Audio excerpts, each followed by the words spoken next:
26 ವರ್ಷಗಳ ನಂಬಿಕೆ, ಲಕ್ಷಾಂತರ ಸಂತೋಷದ ಮದುವೆಗಳು. ಕನ್ನಡ ಮ್ಯಾಟ್ರಿಮನಿ ಡೌನ್ಲೋಡ್ ಮಾಡಿ. ಸಾಲ ಕೂಡ ಮನ್ನಾ ಮಾಡಬೇಕು ಹೇಳ್ತಾರೆ, ಅವರು ಮಾಡಬೇಕಲ್ಲ. ಅಲ್ಲಿ ಕೇಂದ್ರದಿಂದ ಮಾಡಿದ್ರೆ ಎಲ್ಲ ಮುಗ್ದೇ ಹೋಯ್ತಲ್ಲ. ನಮ್ಮನ್ನ ಹೇಳೋ ಬದಲು ಇವತ್ತು ಇಡೀ ನಮ್ಮ ಮುಂದೆ ರಾಜ್ಯದಲ್ಲಿ ಬರ ಇಲ್ಲ. ಆಂಧ್ರದಲ್ಲಿ ಬರ ಇದೆ, ತೆಲಂಗಾಣದಲ್ಲಿ ಬರ ಇದೆ, ಮಹಾರಾಷ್ಟ್ರದಲ್ಲಿ ಬರ ಇದೆ, ಉತ್ತರ ಪ್ರದೇಶ, ಬಿಹಾರ್ನಲ್ಲೂ ಕೂಡ ಕೆಲವು ಭಾಗಗಳಲ್ಲಿ ಇದ್ದಾವೆ.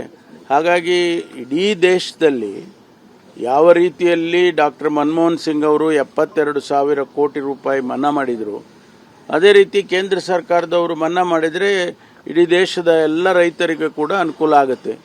ಅದನ್ನು ನಾನು ಒತ್ತಾಯ ಮಾಡ್ತೇನೆ ಕೇಂದ್ರ ಸರ್ಕಾರಕ್ಕೆ. ವಿಚಾರವಾಗಿ ಕುಮಾರಸ್ವಾಮಿ ಅವರು ಇವತ್ತೊಂದಿಷ್ಟು ಡಾಕ್ಯುಮೆಂಟ್ ಅನ್ನ ಬಿಡುಗಡೆ ಮಾಡಿದ್ದಾರೆ. ಅಕ್ರಮ ಆಗಿದೆ ರಾಜ್ಯದಲ್ಲಿರುವಂತಹವರು ಬೇಕಾದವ್ರನ್ನ ಸಚಿವರುಗಳು ಒಂದಿಷ್ಟು ಜನ, ಸ್ಪೆಷಲಿ ಪ್ರಿಯಾಂಕ್ ಖರ್ಗೆ ಅವರ ಇಲಾಖೆಯಲ್ಲೂ ಕೂಡ ಈ ಒಂದು ಅಕ್ರಮ ಆಗಿದೆ.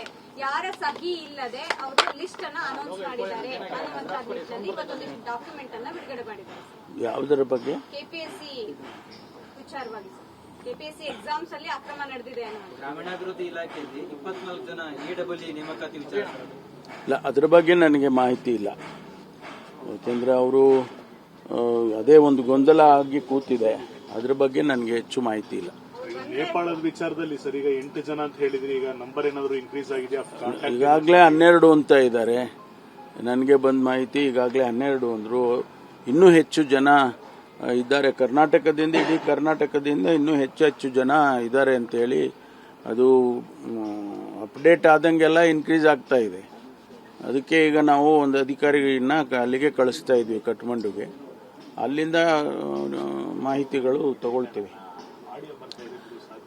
ಮಾಹಿತಿ ಬಂದ ಮೇಲೆ ನಾವು ಅಲ್ಲಿ ಏನು ಮಾಡಬೇಕು ಅವರಿಗೆ ಅದನ್ನು ನಮ್ಮ ಅಲ್ಲಿ ನೇಪಾಳ ಸರ್ಕಾರದ ಜೊತೆಯಲ್ಲಿ ಬೇರೆ ಬೇರೆ ಕೇಂದ್ರ ಸರ್ಕಾರ ಅದನ್ನೆಲ್ಲ ಮಾಡುತ್ತೆ.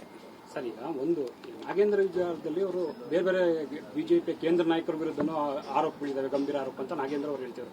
ಆದರೆ ಅಷ್ಟು ಆರೋಪ ಇದೆ, ಅಪರಾಧಿ ಅಲ್ಲ ಅನ್ನೋಂಥ ವಿಚಾರ ಆಗಾದ್ರೆ ರಾಜೀನಾಮೆ ಪಡೆಯುವಂತ ಅವಶ್ಯಕತೆ ಏನಿದೆ ಅನ್ನುವಂಥದ್ದು ಪ್ರಶ್ನೆ ಅವರು ಬಿಜೆಪಿ ಅಲ್ಲ. ನಾವು ಇಷ್ಟೇ ಹೇಳ್ತೀವಿ, ಎಲ್ಲರಿಗೂ ಒಂದೇ ಅಲ್ಲ ಕಾನೂನು.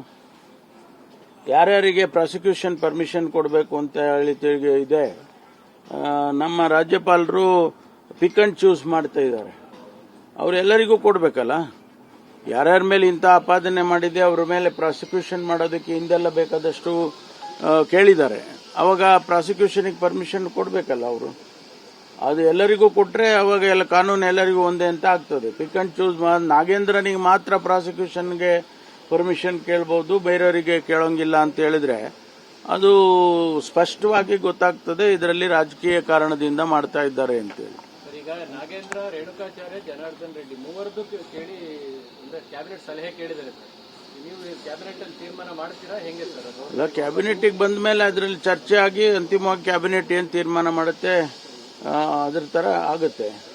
ಅದು ಚರ್ಚೆಗೆ ಬರಲಿ, ಬಂದ ಮೇಲೆ ನಾವೆಲ್ಲ ಭಾಗವಹಿಸ್ತೀವಿ ಚರ್ಚೆಯಲ್ಲಿ. ಬಿಜೆಪಿ ಕ್ಯಾಬಿನೆಟ್ ಮಂತ್ರಿ ಇರೋದ್ರಿಂದ ಹಾಲಿ ಅಲ್ಲ, ನಾನು ಒಬ್ಬ ಮಂತ್ರಿ ಅಷ್ಟೇ. ನಾನು ತೀರ್ಮಾನ ಮಾಡ್ತೀವಿ ಅಂತ ಹೇಳಕ್ಕಾಗೋದಿಲ್ಲ. ಕ್ಯಾಬಿನೆಟ್ ಅಲ್ಲಿ ಎಲ್ಲರೂ ಸೇರಿ ತೀರ್ಮಾನ ಮಾಡಬೇಕು. ಅದರಲ್ಲಿ ಎಲ್ಲರೂ ಅಭಿಪ್ರಾಯನೂ ತಗೊಂಡು ಒಂದು ತೀರ್ಮಾನಕ್ಕೆ ಬರ್ತೇವೆ. ಪಕ್ಷದ ಒಳಗಡೆ ಅಸಮಾಧಾನ ಈ ಸದ್ಯಕ್ಕೆ ವಾಪಸ್ ಡೆಲ್ಲಿವರೆಗೂ ಹೋಗಿದೆ. ನಿಗಮ ಮಂಡಳಿಗಳ ಸ್ಥಾನಕ್ಕೆ ಲಾಬಿ ಆರಂಭ ಆಗಿದೆ. ಅಲ್ಲ, ಅದನ್ನ ನಮ್ಮ PCC ಅಧ್ಯಕ್ಷರು ಮತ್ತು ಮುಖ್ಯಮಂತ್ರಿಗಳು ಅವರ ಜವಾಬ್ದಾರಿ, ಅವರಿಬ್ಬರು ಮಾಡ್ತಾರೆ.